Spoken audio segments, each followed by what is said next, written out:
morning everyone, I am Yasa Zantua and I am here to tackle about HIV or AIDS cases. So what is HIV?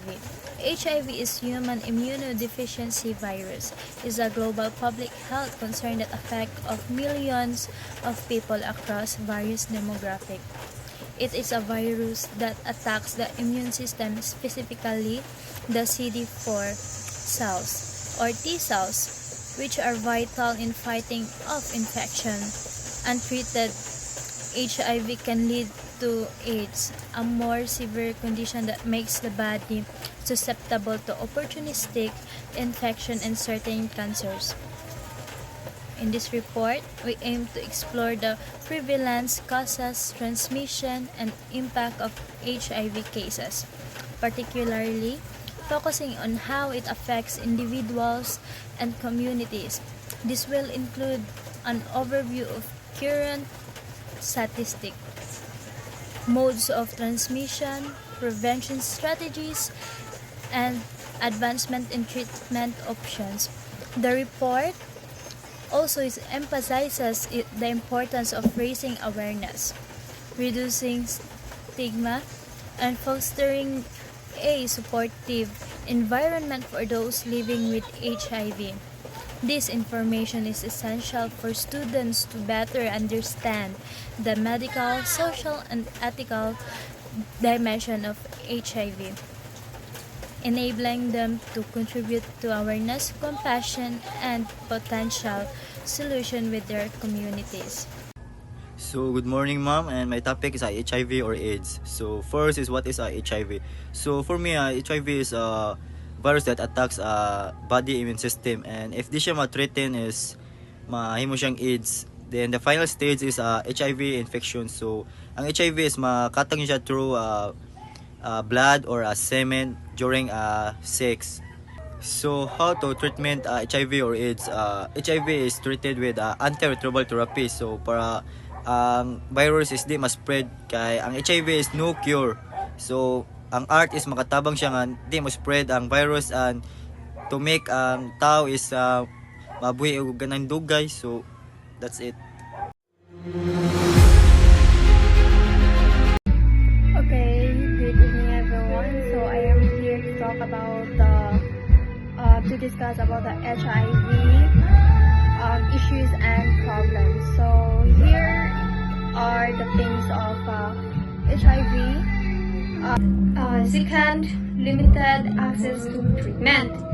So these are antiretroviral therapy or ART.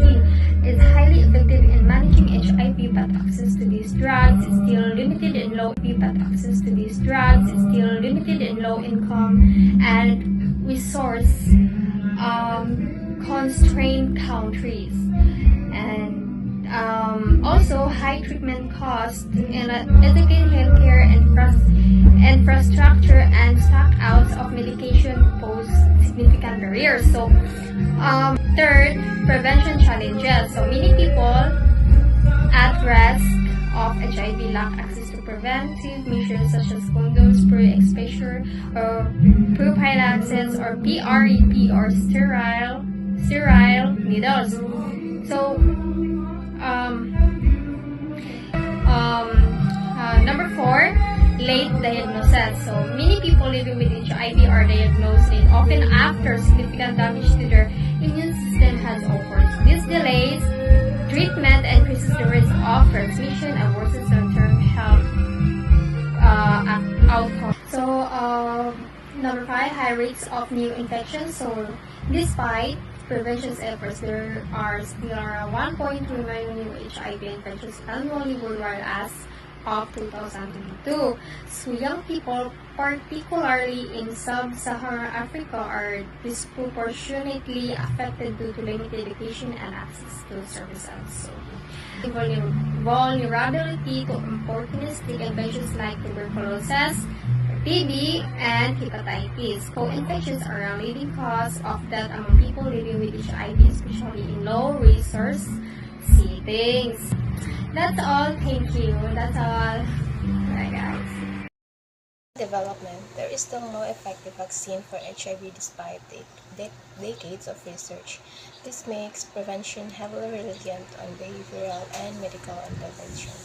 Economic burden. Managing HIV at both individual and societal levels is costly, including um, expensive for lifelong treatment, healthcare, and prevention program.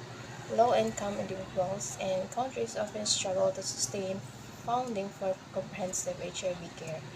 Adherence to treatment. People living with HIV must adhere strictly to R2 suppress the virus of prevention drug resistance. However, factors like poverty, mental health issues, and stigma can hinder adherence. Youth and vulnerability. Adolescents and young adults remain highly vulnerable due to lack of education, access to resources, and risky sexual behaviors. In some regions, young women are especially affected due to gender inequality, violence, and power dynamics in relationships. Misinformation and lack of awareness. Misinformation about HIV transmission and treatment persist, fueling stigma and risky behaviors. The inadequate education and cultural taboos prevent people from understanding the importance of testing the early treatment. Political and funding challenges in some countries, government policies and laws hinder access to HIV care, particularly for marginalized groups. Global funding for HIV/AIDS programs such as those provided by the Global Fund or PFAR has stagnated or declined in recent years. Addressing these issues, comprehensive education promotes sex education and awareness campaigns to reduce stigma and increase knowledge about prevention. Universal access to care, expand access to art, and preventive measures through improved healthcare infrastructures and subsidies. Poli- Policy reforms advocate for inclusive policies that protect the right of people living with HIV and marginalized groups. Focus on research, continue investing in vaccine department, and improve treatments. Community engagement work with community leaders to address cultural barriers and promote testing and treatment. Efforts to combat HIV require sustained global cooperation, adequate funding, and a commitment to overcome the barriers that perpetuate the epidemic.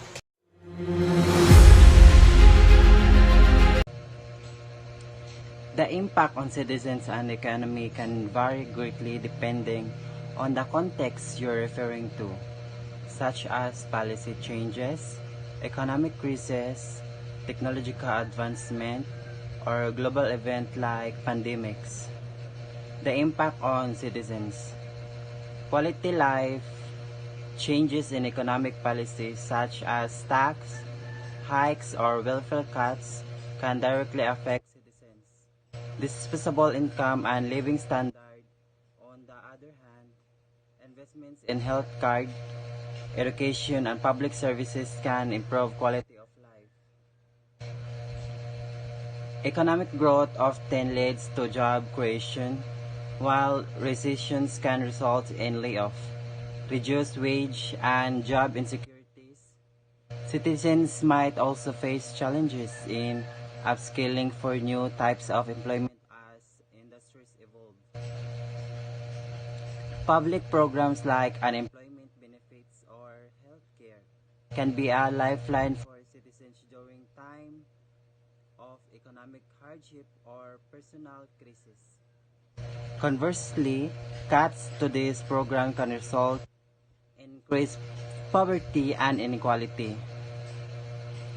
Health and well-being. Economic prosperity generally leads to better access to healthcare and better overall public health outcome. On the flip side, economic downturn might increase stress, reduce healthcare access, and exacerbated mental health issues. The impact of the economy. Growth and productivity, strong economic policies and investments in infrastructure or technological can stimulate economic growth. Higher productivity usually leads to greater output and national health. Economic instability can lead to inflation, which decreases the purchasing power of citizens. This affects both individuals' daily lives and other all functioning of business that rely on stable pricing. The health of an economy is also tied to global market. Economic crisis can disrupt international trade, leading to lower export revenues and import, impacting both businesses and consumers. Economic growth boosts government tax revenues, which can be used for public services, where recessions or slowdowns can strain a government budget to lead increased borrowing or debt levels. In summary, the interaction between citizens and the economy is complex, which each influencing the other in various ways. Strong economic conditions can improve living standard, while economic downturns can bring hardship and instability. HIV has significant impacts on individuals and the economy. For citizens, HIV can cause serious health problems, leading to weakened immune systems and increased vulnerability to other infections. This can severely impact their quality of life, limit their ability to work and care for their families, and even leads to premature death. So economically, HIV can strain healthcare systems, increasing healthcare costs for individuals and the governments. It can also impact the workforce by reducing productivity and increase absenteeism due to illness. When skilled workers die or become too ill to work, it can harm economic growth and development. Furthermore, the HIV epidemic can strain healthcare systems, diverting resources from other health priorities. It can also have economic consequences, impacting productivity, labor force participation, and economic growth. So in summary, HIV has a devastating impact on both individuals and economy, affecting health, productivity, and overall well-being.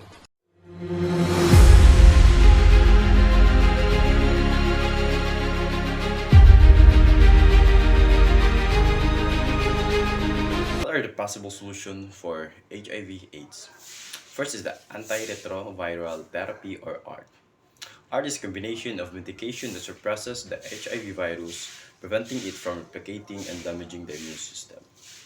This allows people with HIV to live long, healthy lives.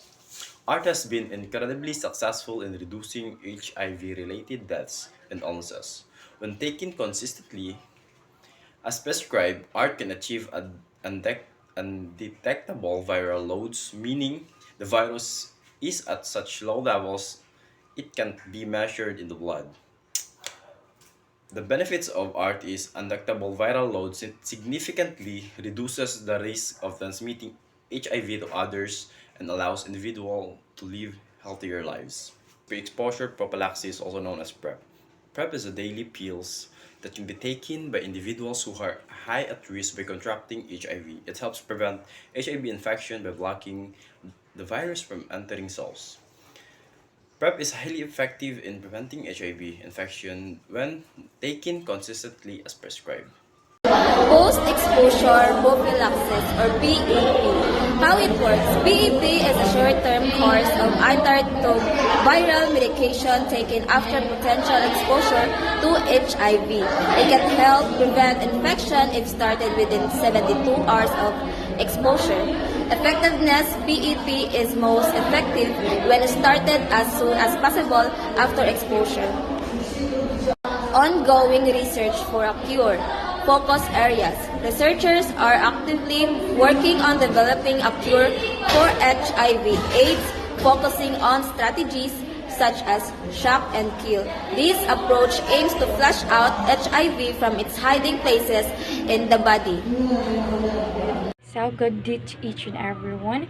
I will tackle all about the stem cell transplants. So, replacing effective bone marrow cells with healthy ones. So the next one we have the black and lack. So preventing HIV from replicating ineffective cells, and the immune modulation, so boosting the immune system's ability to fight HIV. And the gene editing is using tools like CRISPR to remove or modify HIV genes. So the important considerations is to access to treatment and access to art, PrEP, and PEP is crucial, effectively managing and preventing HIV or AIDS. So unfortunately, access to these treatments can vary depending on location and socio-economic factors. So the prevention remains a vital component of addressing the HIV or AIDS. And epidemic education, safe sex practices, and access to testing are essential for reducing transmission. And it's important to consult with a healthcare professional for accurate information and guidance regarding from HIV or AIDS and prevention, treatment, and managing.